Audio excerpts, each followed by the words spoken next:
पैसों का प्यार। विशाखा, तुम अपने पापा से ऐसे कैसे बात कर सकती हो? विनीता जी ने अपनी बेटी को डांटते हुए कहा। विशाखा अभी भी अपने पापा रतनलाल जी पर चिल्ला रही थी। आपको तो बस अपने पैसों की पड़ी रहती है, ये नहीं कि बच्चों की क्या जरूरतें हैं। मेरी सारी फ्रेंड्स लग्जरी लाइफ जी रहे हैं और आप बस एक ही रट लगाए हैं कि शादी के लिए पैसा इकट्ठा करना है। विनीता जी ने कहा, बस करो विशाखा, तुम्हारे सारे शौक तो हम पूरे कर नहीं सकते। अपनी हैसियत भी देखनी चाहिए। तुम्हारे पापा की नौकरी से जो कुछ बचता है उसमें तुम्हें हर महीने पॉकेट मनी मिल जाती है। Pocket money? वाह मम्मी, उसे आप पॉकेट मनी कहती हो? हर महीने 1,000 रुपये, इतने तो मेरे एक दिन में खर्च हो जाते हैं। मुझे नहीं पता, मुझे इस महीने कम से कम 5,000 रुपये चाहिए। विशाखा ने लगभग चिल्लाते हुए कहा। इधर रतनलाल जी चुपचाप सिर झुकाए बैठे थे। बेटे की शादी की थी, वह शादी के बाद अलग हो गया। इधर बेटी की शादी के लिए पैसे भी जोड़ रहे हैं। अब बेटी को भी पूरा ऐशो आराम चाहिए। 55 साल की उम्र में एक प्राइवेट नौकरी है, उसका भी कोई भरोसा नहीं। न जाने आगे खर्च कैसे चलेगा। यही सब सोचकर उनकी आंखें नम हो चली थी। विनीता, इसे 5,000 रुपये दे दो, इस महीने हम किसी तरह चला लेंगे। बेटी की तानों से परेशान रतनलाल जी ने विनीता की ओर देखकर कहा। आप इसकी आदत बिगाड़ रहे हैं। कभी हमने अपने ऊपर 5,000 खर्च नहीं किए। यह सुनकर विशाखा बोली, ओहो, इसका मतलब आपके पास पैसे है पर देना नहीं चाह रहे हैं। लाइए जल्दी से पैसे दीजिए। विशाखा, तुम्हें दिखाई नहीं देता? तुम्हारे पापा एक प्राइवेट नौकरी में दिन रात एड़ियां रगड़ रहे हैं, वह भी पता नहीं कब चली जाए। बेटा है कि शादी होते ही अलग हो गया और अब बेटी को लग्जरी लाइफ जीनी है। विनीता जी ने कहा और अंदर चली गई। अलमारी में से 5,000 रुपये लाकर विशाखा के हाथ पर रखते हुए कहा, आज तो दे रही हूँ, लेकिन अगले महीने से कोई उम्मीद मत रखना। हम तुम्हारे ऐशो आराम के जिम्मेदार नहीं है। 2 वक्त की रोटी और कपड़ा मिल जाता है, वही काफी है। विशाखा पैसे लेकर मुंह बनाते हुए घर से बाहर चली गई। सुनो जी, कुछ अपने बारे में भी सोचो। अपने बुढ़ापे के लिए भी पैसा इकट्ठा करो। विनीता जी ने कहा तो रतनलाल जी का दर्द उमड़ पड़ा। कहाँ से करूँ इकट्ठा? सोचा था बेटा कमाने लगा तो कुछ सहारा देगा, लेकिन वह भी खिसक गया। उसे पता था बहन की शादी करनी है, फिर पापा कभी भी घर बैठ जाएंगे। अपना घर संभालने से ज्यादा उसने अपनी पत्नी के साथ ऐशो आराम की जिंदगी को ज्यादा महत्व दिया। विनीता जी बोली, अब जो होना था हो गया। मैं चाहती हूँ इसके भी हाथ पीले कर दो। बाद में हम दोनों किसी तरह अपनी गुजर बसर कर लेंगे। रतनलाल जी उठे और अपने कमरे में जाकर पलंग पर लेट गए। इसी तरह समय बीतने लगा। एक दिन विशाखा ने शाम को घर आकर बताया, पापा, मैंने एक लड़का पसंद कर लिया है। हम सिंपल कोर्ट मैरिज करेंगे। आपने जो भी पैसा मेरी शादी के लिए जोड़ा है वो आप मुझे दे देना। लेकिन बेटा, जब शादी करनी ही है तो अच्छे से करते हैं, उनके परिवार से मिलकर बात कर लेते हैं। रतनलाल जी ने कहा तो विशाखा ने कहा, नहीं पापा, राजी को यह सब पसंद नहीं है। उसने तो अपने घर पर बताया भी नहीं है। हम शादी के बाद अलग रहेंगे। कुछ दिन घर में बहस होती रही। हार कर रतनलाल जी और विनीता जी ने बेटे की एफडी तोड़वाकर पैसे दे दिया। कोर्ट मैरिज के लिए विशाखा सुबह निकली तो विनीता जी ने कहा, हम भी चले क्या साथ? नहीं मम्मी, हम दोनों होंगे और गवाह के लिए 2 दोस्तों को बुलाया है। शादी करके मैं उनको साथ लेकर आ जाऊंगी आपसे मिलने। विशाखा ने टालते हुए कहा। रतनलाल जी सारी बात सुनकर खामोश बैठे थे। उन्होंने बस इतना कहा, बेटी, वो पैसों का क्या किया? अपने बैंक में डाल दिए क्या? विशाखा ने कहा, नहीं पापा, वो राजीव को दे दिए है। उन्हें बिजनेस शुरू करना है, साथ ही फ्लैट भी किराए पर लेना है।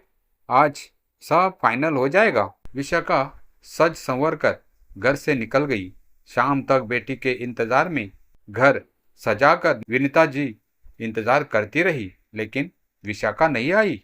कई बार फोन किया, लेकिन उसने फोन भी नहीं उठाया। शाम को विशाखा का फोन आया। क्या हुआ मम्मी, इतनी मिस कॉल आई है आपकी? विनीता जी ने कहा। ओ बेटी, बस यही जानना चाहती थी, तुम लोग कितने देर में आ रहे हो? नहीं मम्मी, हम नहीं आ रहे हैं। राजीव ने मना कर दिया।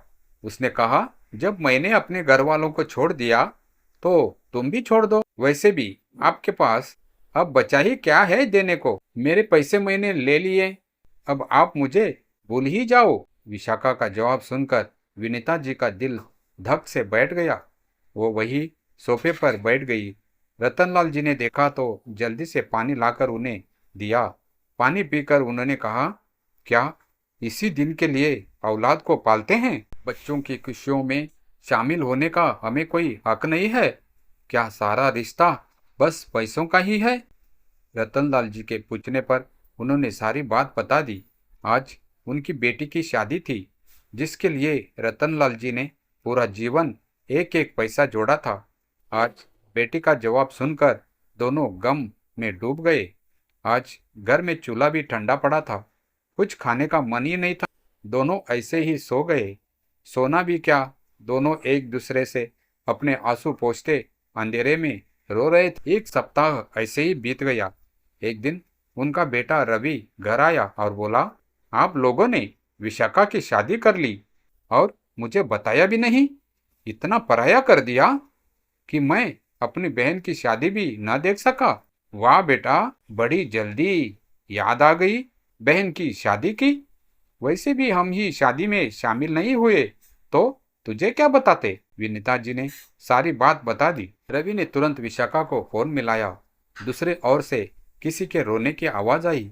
भाई, मैं बहुत मुश्किल में हूँ। राजू मुझे धोखा देकर सारे पैसे लेकर भाग गया। मम्मी पापा को बताने की हिम्मत नहीं थी। मुझे आकर ले जा। मेरे पास किराए के लिए भी पैसे नहीं है। हम हनीमून के लिए शिमला आए थे। होटल वालों की पेमेंट करनी है। रवि ने सारी बात अपने मम्मी पापा को बताई और पैसों का इंतजाम करने जाने लगा तो रतनलाल जी ने कहा, रुक बेटा, पैसे है मेरे पास। चल, हम अभी साथ में चलते हैं। पता है तेरे पास? रतनलाल जी और विनीता जी, जो अब तक बेटी के व्यवहार से दुखी थे, बेटी पर मुसीबत का सुनकर उनका प्यार फिर से उमड़ पड़ा। सब कुछ भूलकर शिमला के लिए रवाना हो गए।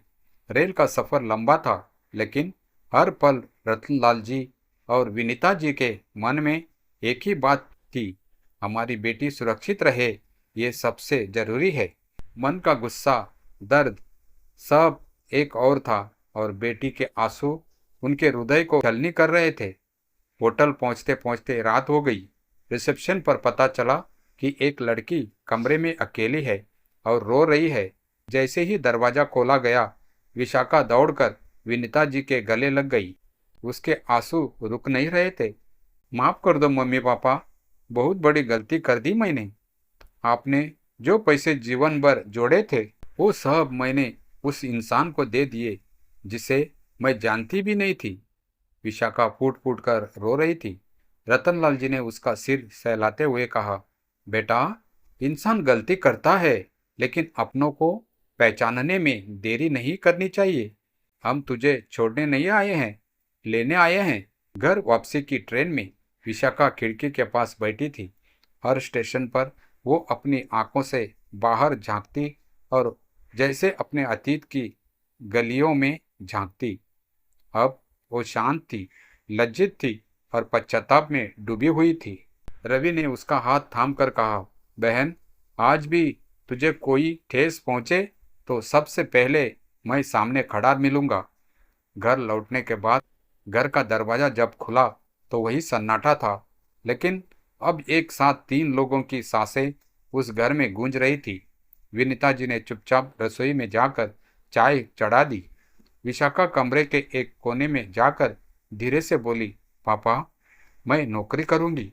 जो आपने मेरे लिए खर्च किया, मैं एक एक पैसा लौटाऊंगी। रतनलाल जी मुस्कुरा दिए।